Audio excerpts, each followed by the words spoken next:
Some women in history changed the world with armies. Others changed it with ideas. But today's story is about a woman who changed it with a brush.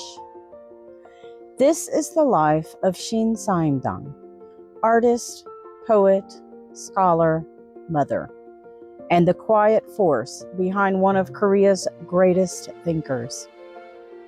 Shin Saimdang was born in 1504 in Gangneung, a coastal town surrounded by mountains and rivers. But what made her childhood extraordinary wasn't the scenery, it was her family. Her father, Shin Myung-hwa, believed something radical for his time, that daughters deserved the same education as sons. So while most girls learned sewing and household duties, Saimdang learned classical Chinese texts, poetry, calligraphy, and philosophy. This early education didn't just shape her mind, it shaped her destiny. From a young age, Saimdang showed a rare sensitivity to nature. She didn't just look at the world, she studied it. She watched how grapevines curled around wooden fences, how butterflies rested on leaves, how the morning light softened the edges of flowers. Her paintings weren't just beautiful, they were alive. In a society where women's talents were often hidden, Saimdang's art quietly whispered, "I am here, I see the world, and I will leave my mark." At 19, Saimdang married Yi I. He was gentle but not ambitious, and in Joseon society, a family's survival depended heavily on the husband's success. So, Saimdang stepped into a role few women dared to take. She became the backbone of the household. She managed finances. She educated her children. She supported her husband's career. And she continued her own artistic work, often late at night after everyone else had fallen asleep. Her life became a balancing act between duty and passion, a struggle many women still understand today. Among her 7 children was a boy named Yi, later known as Yulgok, one of Korea's greatest Confucian scholars.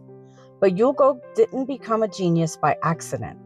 He grew up watching his mother study, paint, and write with discipline and curiosity.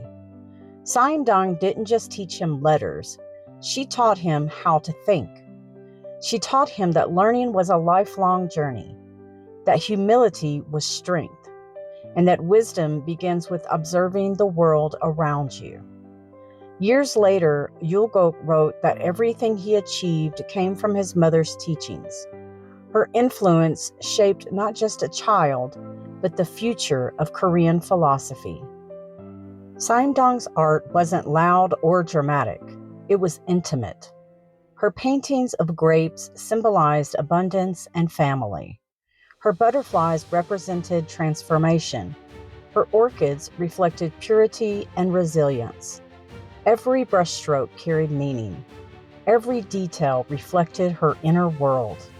In a time when women's voices were restricted, Saimdang used art as her language, and the world listened. But Saimdang's life was not peaceful. Her husband struggled with responsibility. His family criticized her independence, and she often had to return to her parents' home to find stability. She lived in a society that demanded obedience from women, yet she carried the weight of her entire household.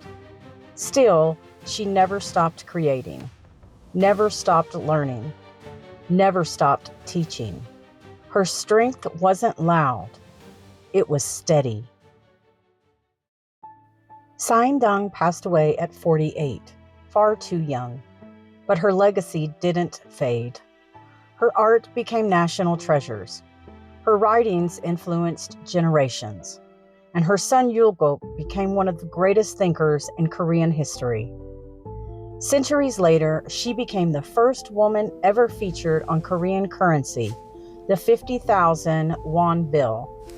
not because she was perfect, but because she proved that a woman's mind, talent, and love can shape a nation.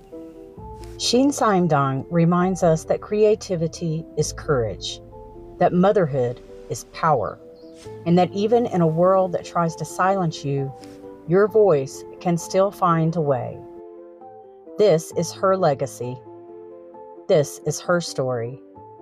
This has been HerStory Korea. Thank you for listening, and I'll see you in the next story.